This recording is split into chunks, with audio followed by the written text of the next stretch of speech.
Merci amis internautes, vous qui suivez Congo Millennium à travers le monde. Nous sommes ravis de vous savoir très nombreux, branchés, scotés et surtout cimentés à votre émission à la découverte qui est toujours présentée par votre humble serviteur Bello Belkam, le défenseur de tous les animateurs. Ensemble avec votre émission à la découverte, nous allons aujourd'hui découvrir l'un des serviteurs du grand serviteur. Parlons du serviteur des grands serviteurs. Il s'agit du serviteur d'un Mfuluzi, comme le dit à Kikongo, l'un de nos dialectes. Mfuluzi to babengaka bangunza, c'est-à-dire bato bazana molimo, bato molimo ya basakoli to molimo ya mosakoli evandaka bongo liboso likolo na bango mpona kotalisa biso maimalekaka, mpona kotalisa biso mokano ya basakoli to mokano ya banfuluzi mpe kotalisa biso maimakoya na mikolo ezali koya.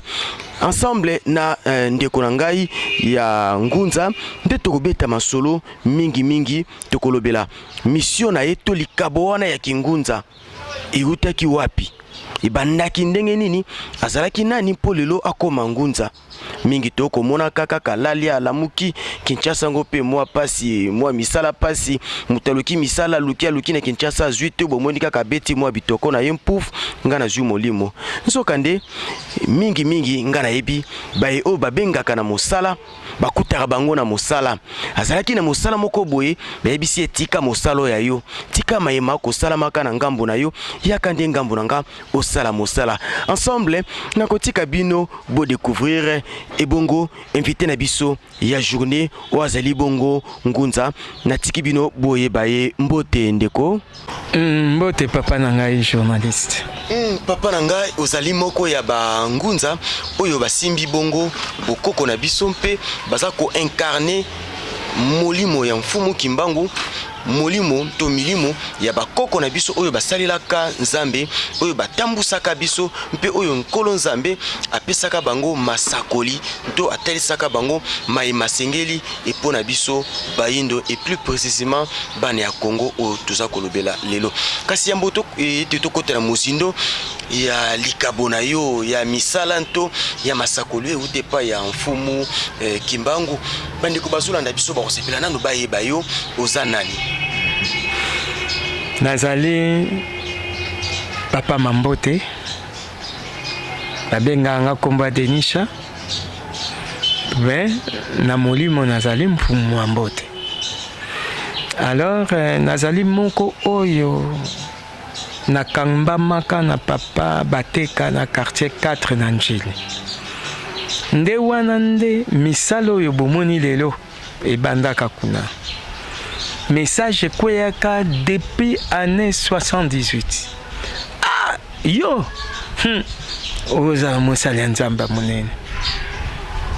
Ngana baki papa, na boite, tozo sangana, na bundana, na famille eza na pasi. Soki na sisi difficulté na bango, na osala nzambe tata baki maete, yanga eza ya makila.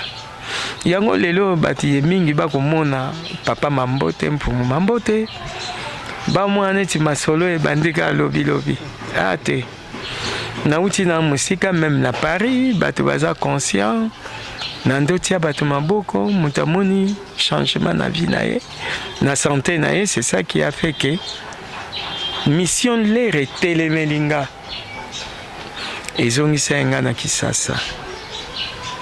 Bato bakansaka nazonga po na dossier parcellaire non ezande baligné wana l'air ngonga nango ekokaka omona mutu abosani vie na ye ancienne akomi na une vie nouvelle et c'est là na vie nouvelle yango nga nakomi nango oyo bato bazopense nasali ya makambo isi mingi ya na Njili nasambeli barasta mamono lelo baomona lelo rasta mamono asali album ya tango ifina mene. Alors tango ifina mene eza ba témoin eutaki na sanzete o donc ça moko ya ba inspirateur ya tango ifina mene papa rasa azali moko ya bana oyo nga na bandi ko former na kimpeve alors amonaki yango na expérience ya kobikisa bana mibale oyo aye na maladi. Alobi na nga papa mambote lokola yo tangaka komba Mpumu Kimbangu, mama Kimpavita, ainsi et de suite. Donc ngai fo nalanda yo. Yango bomonaki ke lobi l'air atondisami ake première émission n'est pas ya Sony na mama Likambo. Yango bomoni ke tozongani na ye to relancer inspiration ya Nzembo boyoki ntango yifina mene endombe kazaya kukatuka kukenine kukata kwenda.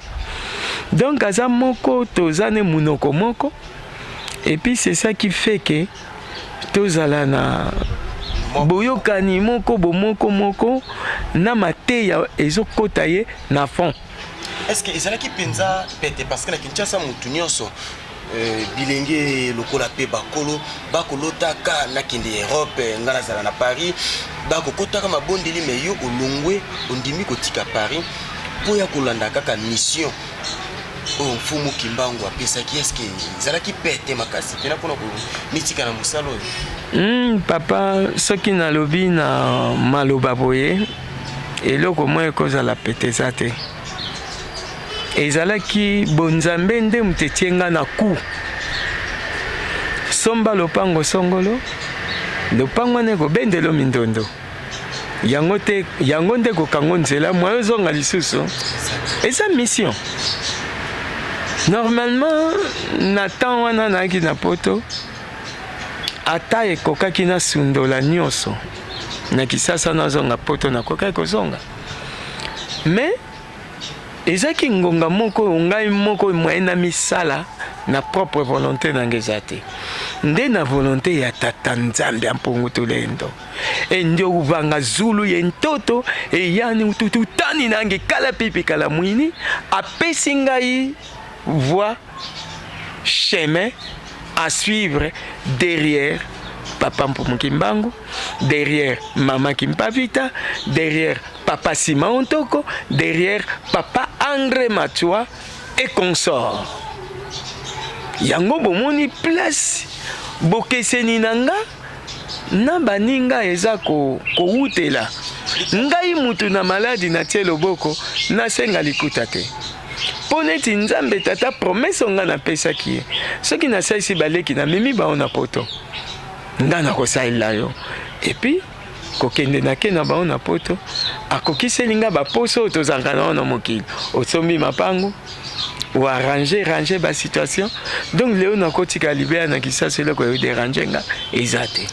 En quelque sorte auto bino moko bokiseni za mo moki entrain yo na bandiko mususu bangunza parce que Kingunza et komi kokoma na degré mususu et surtout moi tango yo bangunza balamuki mais kati na bangunza moi bokeseni za moki bino nyonso bozo belela kaka kombo moko ya papa Kimbangu mama Kimpavita ainsi de suite mais na kati ya misala na bino bokeseni zali misusu basa prêt pour na kupunda kobeta makofi pour na kuvandisa komba simo ya papa Simo Kimbangu misusu mutu na mo ba particularité na ye et ngambo mususu tozomona pe bangunza mais bangunza ya MPV ya longo toujours ba de bino na bino na bangunza ya MPV ya longo na bangunza oyo bozana MPV ya longo te na bozali banda MPV ya longo oyo bozana kati ya Kintwadi na bangunza oyo bazana kati ya Kimbanguisme toujours ba de bokeseni wana eza di ya kwa nani azangunza nani azangunza te.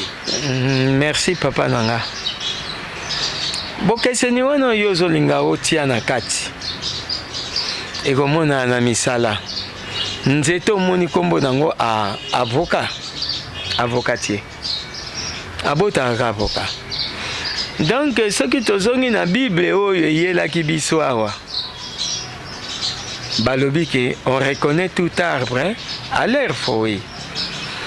Bokeseni ya bangunza ezala oyo azana kimbangiste ezala oyo Kintwadi Zimakanda zezindinga ezala oyo sotoproclame ngunza nyonso tu wana mpe balongo eza yango moto englobe nyonso soko oyoki kaka ngunza se référé na mpeve en longo soko za ngunza za libanda mpe valongo za te po tosalelaka na mpeve ya longo oyo biso tobelelaka ututumi na banze bampeve valongo mpeve santu donc tindela biso baye oyo ya mpeve valongo na peve santu po bapesa biso oyo ezangi biso tokoka ukobimisa maladi na nzoto ya mutu ukobenga na molimo mabe kati ya mutu c'est ça mais bokeseni ye mingi na nini na mbongo nga nazwaki chance papa na ngai na mizwilaki mbongo na poto ndenge nayeki na Kisasa mwe natala oyo eza na posha moninga alors les malane oyo ekwesi bangunza mingi oyo toza na bango lisanga nde na mbongo soki tozongi na ntango mpumuki mbango ye moko kuta azwaki punition atika mosala ya kompani mpona kolanda mbongo azonga na nkamba mpona kosalela tata nzambe wa mpungu tulendo bongo ye kutu mpumuki mbango atiki nyonso likolo ya mbongo po alandi mbongo epesaki ye litomba te 3 mois sans salaire. Alors ezaki nanu azaki frappé tibo moto ezongi yango esengaki ki abandonner le tout po azonga na nkamba kindosa musala ya tata na ye ndenge monanga soki ezaki mpona kolanda mbongo lero wana kipoto eza kofuta eloko na kolanda awa ezalaki te me lokola ezaki ngonga ebeti oyo tobengi ntangu ifi na mene moyen napesa message oyo na poto eza te yango esengaki nazonga d'une manière systématique nazala neti pini bloqué ale yango ya ntango namoni yango limbisanga papa nakendeki na ambassade ya Italie nasala demande mpo nazwa visa nazonga poto misapi ya pambonga natiaki na ambassade Italie bato tu batiaki misapi moto abuchaki azalaki te mpo toyebisaka bino ke tozalaka na bapion ya mindela mais soki bayebisi bino na monoko moye bocomprendre c'est ça bazotala moko na moko secret na biso eza na loboko yango mona ale bango basalaka système magnétique bayeba loboko ya nani loboko ya nani alors yanga le nakendeki bango telema baza na esprit pa muta kimi mbango ake 15 minutes kosola na téléphone azotala loboko na nga na ordinateur na kati nga na piqué na poser libanda azongi lisusu abi changer loboko na changer azongi lisusu donc cela veut dire que amonaki oyo yonga nazo propager lelo oyo eza maseki te je suis connu soki nayebanaki te nde amplero naza nango lelo yengo ozala te me nzambe tata mozalisi ya likolo na se ye nde moto azobatela ngai na nsima ya baancetre na biso mpo nazala na likama te ti lelo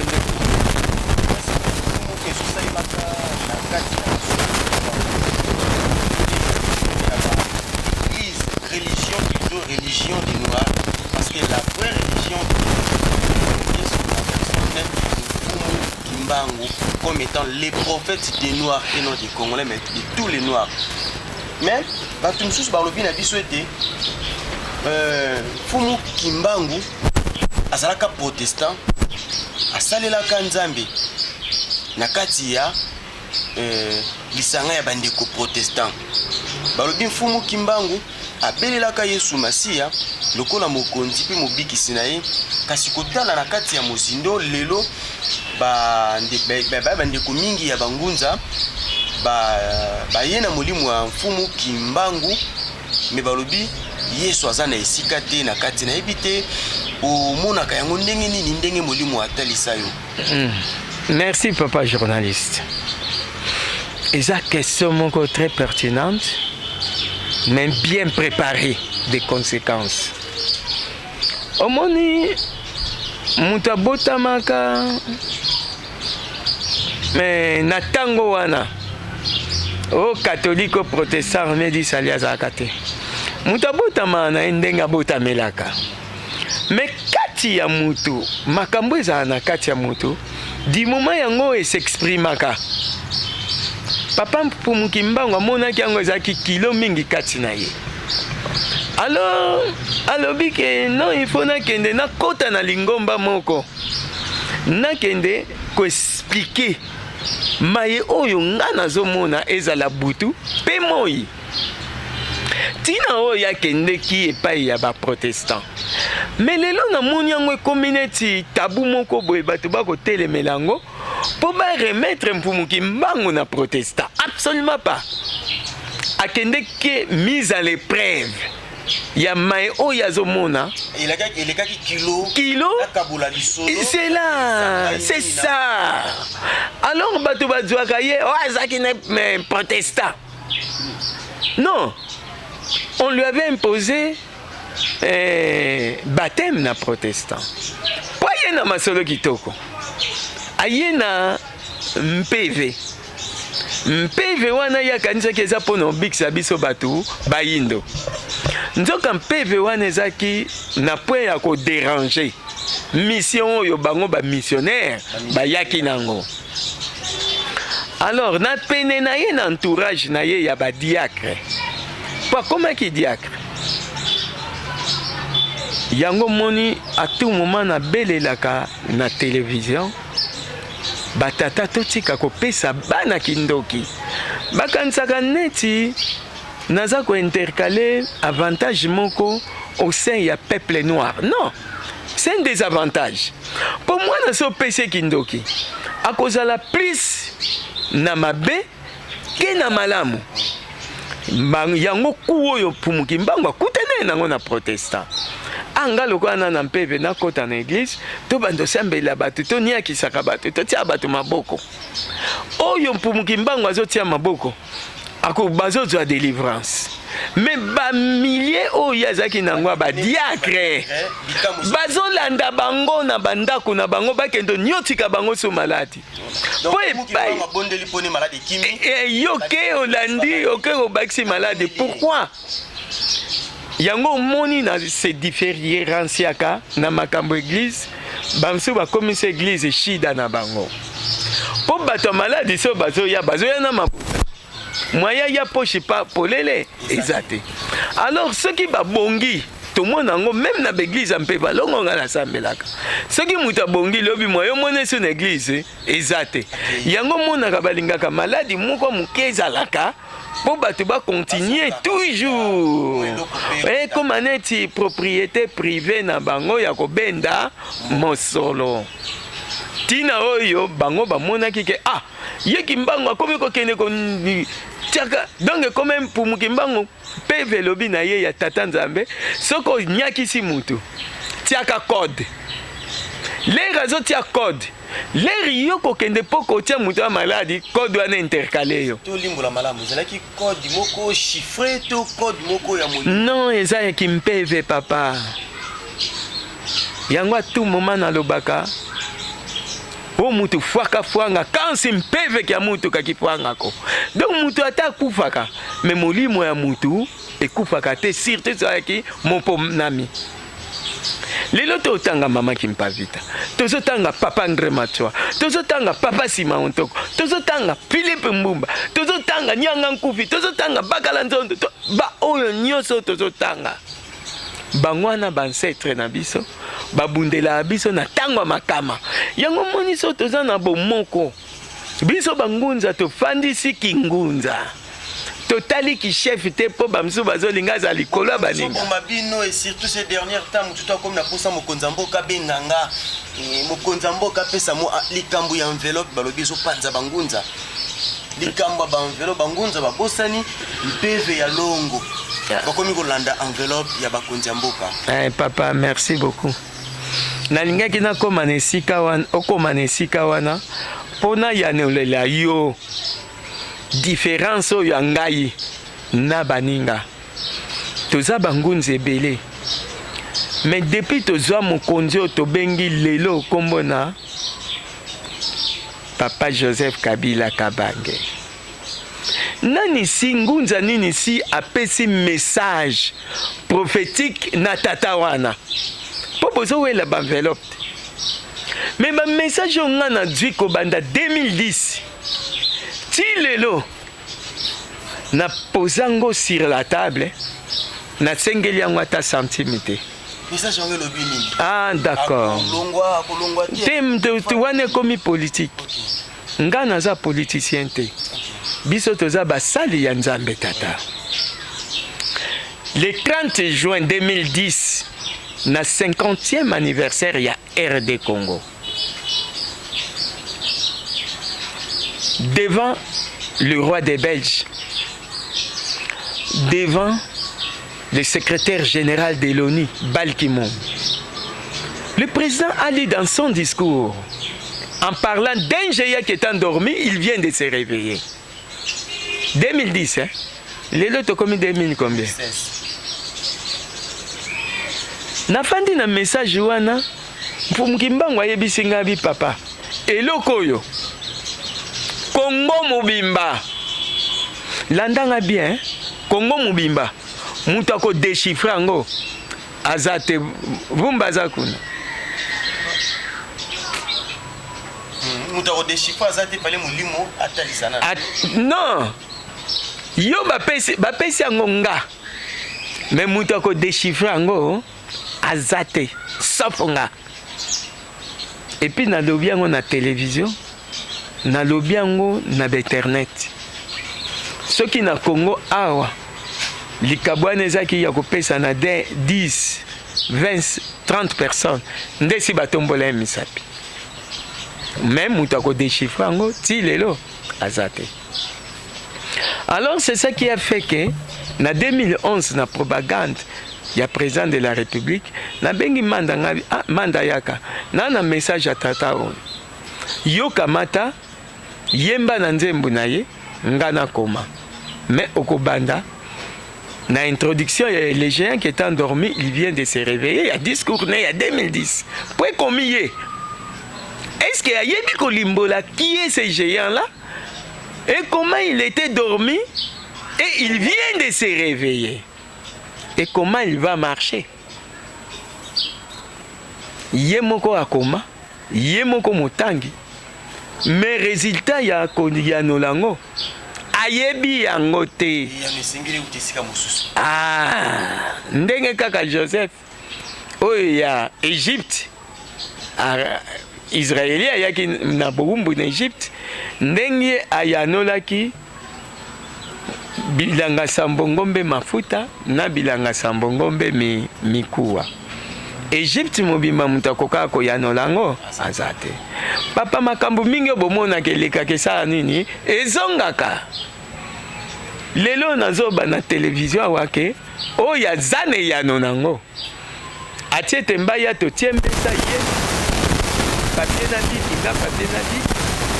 Tokoma bongo bayoka kese na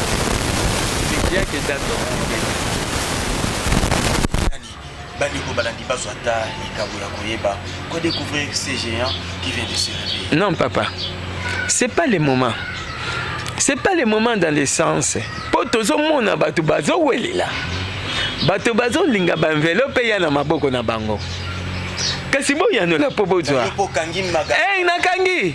Oboko pese ya no sinote ba osula ngo. Eh sinon bango ba kolela ngo mbongo. Eza côté kate. Tozongi na mibale. Introduction lobi les géants qui étaient endormis viennent de se réveiller. Na bakisi na kimpeve oyo ba ebisenga. À la lignée de maman Kimpavita, ndo na Béatrice, papa Mpumu Kimbangu, papa Lumumba, papa Mulele, Mzee Laurent Désiré Kabila et Kabila Kabange Sisabidimba. Kasiba yanola te. Ozangunzo lingi mbongo. Yanola comme ça son bon. Kabila pesi devoir na bangunzo nyonso. To yembango na nzemba manda. Mais bakonzi basaki neti bayokaki yango te. Nzoka bayokaki babombi. Tout comme les jours des investitures, il y a un ministre, il y a concertation nationale. Oui. nga kanisaka ke bayoka te mais ebandaki ndenge nini président de la République atanga na discours alobi si vous croyez que le peuple congolais ne peut pas s'entendre entre eux de voir que l'extérieur. Non, on se trompe. Nous sommes des peuples Congo à la descendance de Maman Kimpavi Tando na Béatrice. Toute la salle a acclamé. D'Impoumou Kimbango. Ah! Baba Xiliviso, Papa Kassavoubou, il faisait pas partie de ces lignées. Pourquoi? Papa, Yazaki Sangote. Yazaki na code. Mais eza critique ite ndenge nalandaki papa Nzalapanda lobaki ke non tozo talande o eza important po lelo mwindo na mwindo tokoboma na te soki yo mwindo bapesa mundo ki oboma mwindo sali perte obomine yo omibomine tindeko na yo to yaya na yo to leki na yo. Et le quoi tolingi to retirer ngo na mitu ya batu pona to longa na complicité na trahison. Tango Fumu Kimbangu apenga kiyo oya na musala na ye otelema osalela ye message clé nini ya pesa kiyo esengila kiyo opanza na mokili mobimba. Makuku matatu Malamba Congo. Makuku matatu Malamba Congo. C'est un grand message. Pourquoi na Makuku matatu Malamba Congo toza na socle? Socle wana yango ko bimisa religion. Socle wana yango ko bimisa politique. Socle wana yango toko développer mboka oyo kaka savoir faire. Qui savant ndengo moni bazalaka nzinga mpanzu entsaku. Donc mutu na mutaki na baki na ba particularité na bango. Papa, le kola toza ya bango eloko moye bunga ezate ezande to senga komikitisa to senga na nzamba pesa biso bomoko po ba pasteur na mboka oyo yango oyoki na lobaki ke nazalaka contre catholique, contre protestante, contre armée d'Isalité, ni témoin de Jéhovah, ni même ba science occulte. Mais mutu il faut azala na mbisulu. Mbakusulu. Donc azala na boyebi. OK. Na botamboli. Na bomoto. O bobengi bwanya. Pwe kabolo banzela mabe. Ezate ke ndenga na di marton na ke ko buka Sainte Thérèse. Sainte Thérèse ba catholique balongwa. Balongwa oh papa. Na lobaki pas de discrimination des églises. Pour na wuti na Paris. Okomona wa science okiti. Batie libaya soza na poso kotie. Ba obenga mutu soko boyo boyi na yo. Omona armée d'Israël. Omona wa catholique. Otala kuna kimbangiste. Otala boy groupe de prière. Otala boy maïkari. Otala boy franc-maçonnerie. Balobi bazana pays d'un état de droit. Les temples du soleil yo mona iningisa ki France na bane 90. Même batiki mutu ami pona malamu na mabe yemoko consciemment ayebanzia yango makambo akendo book église ki ezate zongino no makuku matatu Malamba Congo ekobimisa politique ekobimisa religion ekobimisa savoir faire to boyebi ya mokili. C'est ça qui savant ndenge mokili akelaka ote bandili. Mais nzoka ndembo na biso ekotungisa maka makasi na makambo ya religion na makambo ya politique pe na makambo ya boyebi. Moto akokota université a silisi titre monene ingénieur akolemba ko sala aspirine. Moto abimi docteur en droit uta kota na katata likambo moko te soki ya silisi ko kata procès na yeba tu ba mirmiraka Makuku matatu Malamba Congo ezo sala te pona nini esengeli na biso to sala mpo biloko wana misatu code wana ezala décoder pe to mona to vivre vrai bonheur oyo mokili asala mpona biso bayindo. Merci papa. Moni place kingunza nange bandela. Code ya musala. Nazate kaka alléluia. Amen. Ah bonitika ki alléluia amen. Trouble papa. Yo senga na nzambe tata l'action nzela. Tote ya bato. Peuple congolais te yamite. Na tiki nanu makuku matatu malamba Congo na zongi na kote ya mate ya peuple congolais. Peuple congolais a weli église. Mais église au peuple congolais a weli et même biso que zong se biso na tango ya Jésus-Christ de Nazareth. Pas de l'Italie, de Nazareth. Oh ya coupe. Ekulusa maboko ekangama. Yabo wana Italie pardon. Maman nangai. Bandeko bana na Congo minengo on vient de découvrir mi balé bazala kana ekulusu. Soko moni maboko esala bonete ka bloc cardinal likolo. Wana ya Nazareth. Soko moni batandi lokola mpio di bako Italie. Wana ya Italie. Ya Italie. Wana solo wapi. Wana to yebiete. Ya Italie nde. Ya Italie to yebiete pardon. Bato bakolata kai na kingo. Musala mbunda. Oh là là. Yango bato balobi ke moni so muta kufi balinga batia croix. Mais so toke na États-Unis. Au mona ba cimetière ya ba soda o bakufa na guerre na deuxième guerre mondiale. Batia bango nzete ya pamba. OK. Ba msusu batia ka bango plaque ya pamba. Moyo mona croix. Exacté. C'est la divergence. Alors yango yo bato bateyami te. Pourquoi église lelo komi na kati église au moins kope komi kuna ko se démesurer et komi kuna oye akokai na nganga na lata akoleka bango na église na sa pasteur a fashion yo ko l'excellamba chance Jésus de Nazareth alata nenza mbwela alataka nzambala moyen différencier exact.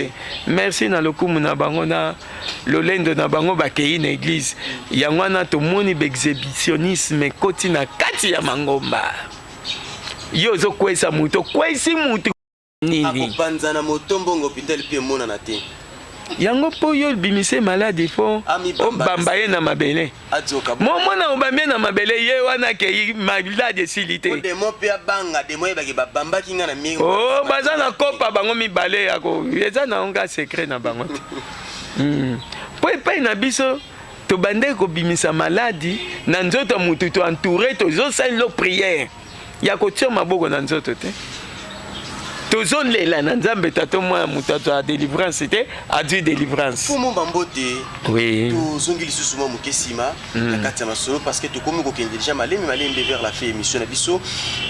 Fumu kimbangu tango yaki apesi yo ordre o telemi ozongi na mboka na yo apesi yo mission au bandi pe abakisela ki yo message ya maima kosalema na mboka na biso. Mai yangu eza nini bilembo nini kolakisa ke mai mfumu kimbangu alobaki ekomi kosikokisama. Ah merci papa. Omoni l'air bato bayoka ke na sombi zamba oyo place mfumu kimbangu bande kokota retraite na njili brasserie oyo to bengi terre sainte na commune Ntsele yango na commune na commune Ntsele ba kongo musika bato ba comprena kite na expliquer ki bomoni njili brasserie oyo ezali terre sainte pourquoi muta banda ki en liboso ki mfumu kimbangu papa Kasavubu aye na pouvoir aye kosomba na 63 papa Mobutu aye na 65 aye kosomba soki na bane 70 basali triangle papa Kasavubu likolo papa mfumu kimbangu na katikati papa maréchal aye kosomba na makadam donc basali forme géométrique otobengaka triangle plus mysticisme na matière ya forme géométrique.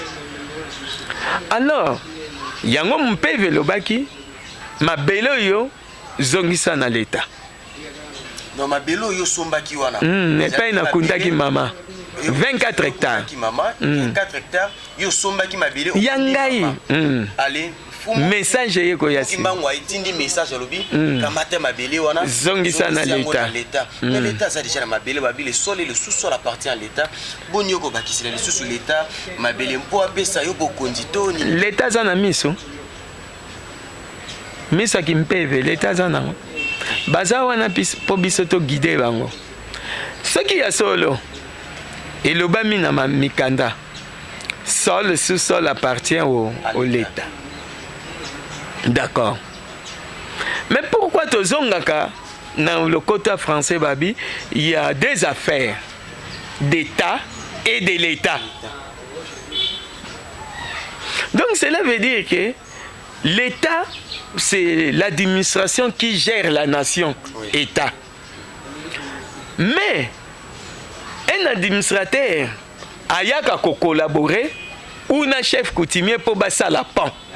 Kasi so azana ki monkonzi, azana mpeve, ndasala ka direct. Balobi babanga ka ko ya. Moko banga nini mabelango ya yo? Ko sala pont. Mabelango ya yo, bisimbi ya yo. Ya yo te. Ya yo te yo lo. Yo lobi ke odwi nyoso to likolo na se eza ya yo. Mutu akotuna yo azate. L'état ko banga nde bisimbi. Mais kasi se kazangi misu. So azaki na misu. Nde akoki kotuna te. Oui. Yango papa moni na parlé na deux affaires différentes, d'État et de l'État. Alors, ça demande la cohabitation ou la collaboration entre l'État et l'État na État. Donc, kumu ngana yo to komi État. Donc, il faut basenga. Te mabelango ya biso. Mais poto ça likambo en tout cas yo photo associé yo tala mungwa na yo tala ni na yo kasi fungola biso nzela abimi mwana ya état te yango na lobaka mingi affaire coutumière ezali pouvoir moko ancestral que Dieu a reconnu depuis la nuit des temps. Mais lelo yo chef coutumier ba comme botene mabele na un chef coutumier ya lukuta.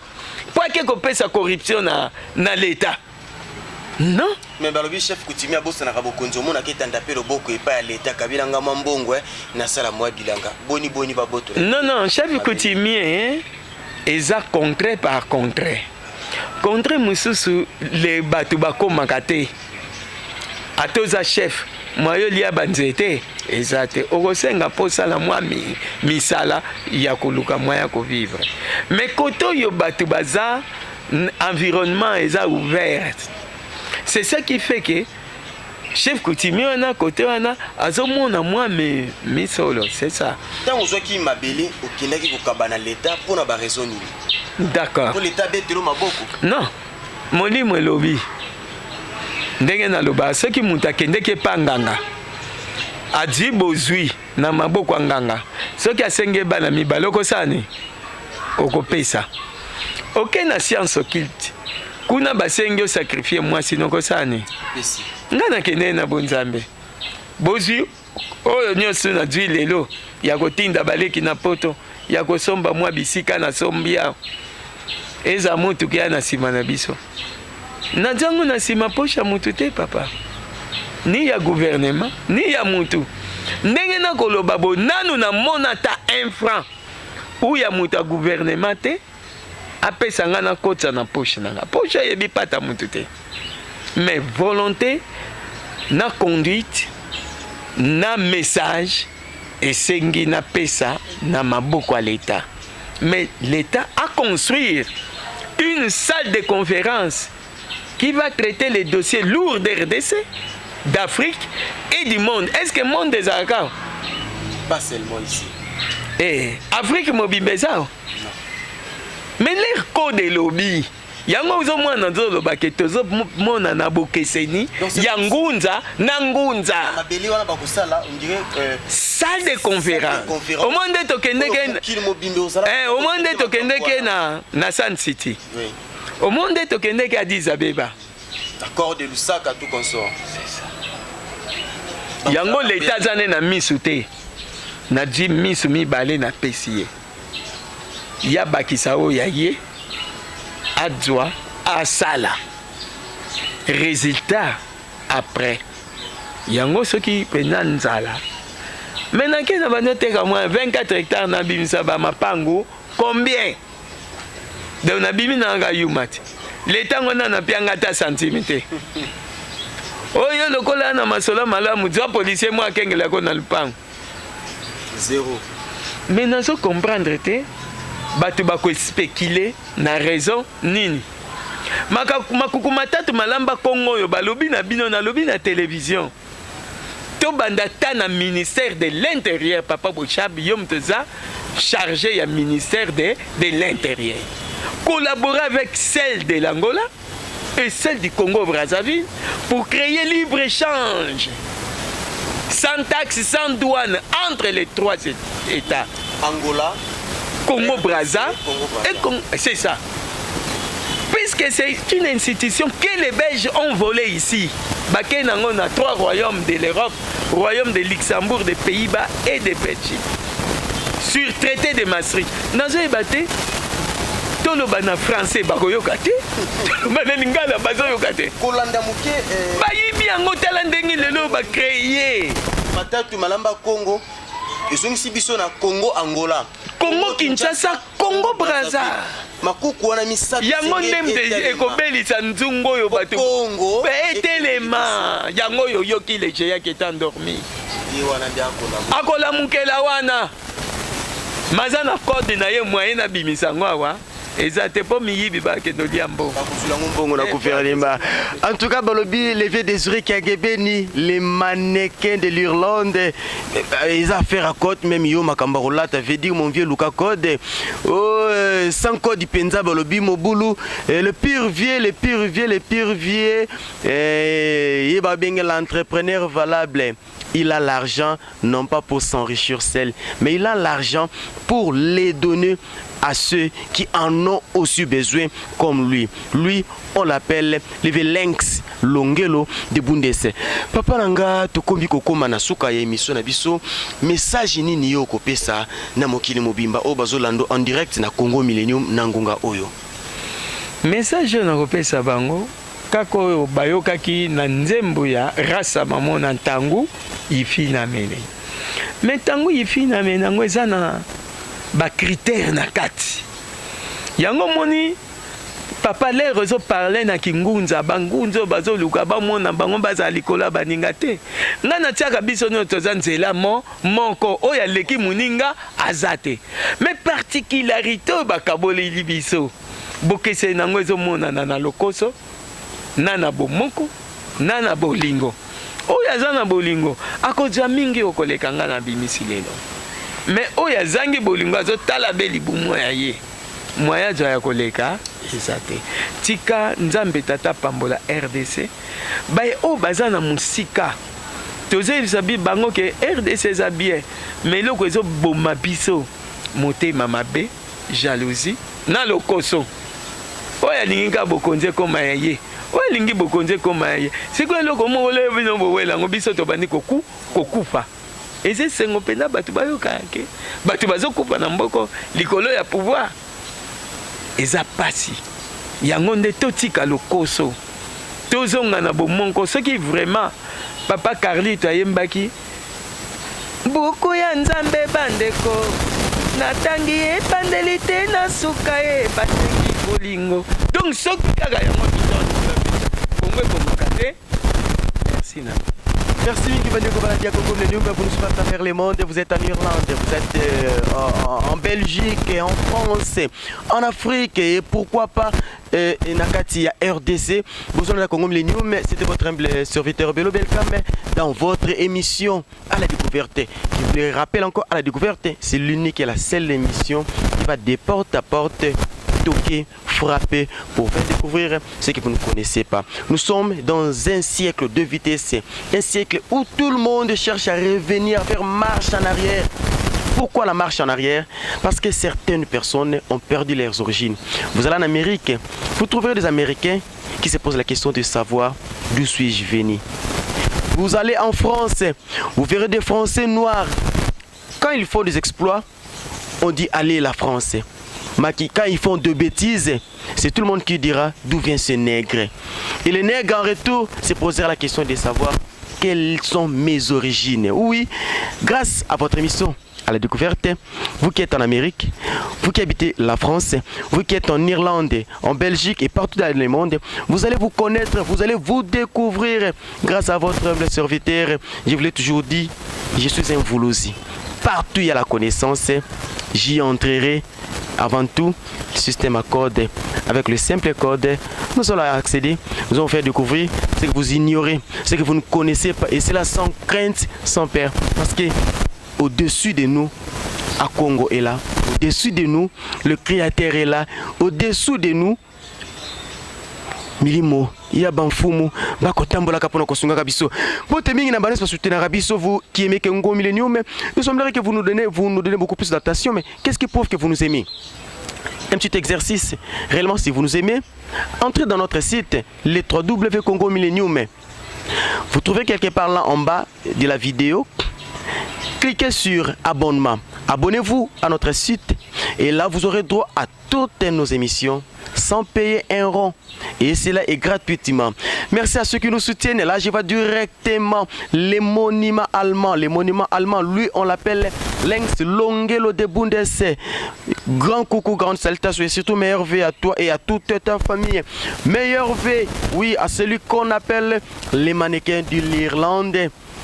Mukonza Kitubu, grand merci à toi, Levier, Dezingo, Désiré, Kiangebeni. Merci à vous tous ceux qui soutenez Congo Millennium. Merci à Bobo Kota, Bob Cotterson, Lélie des Dieux à Paris. Et merci à celui qu'on appelle Diane Ngingi, les beaux gosses. Et d'ici là, portez-vous bien. Nous prenons rendez-vous à la prochaine émission. Bye bye.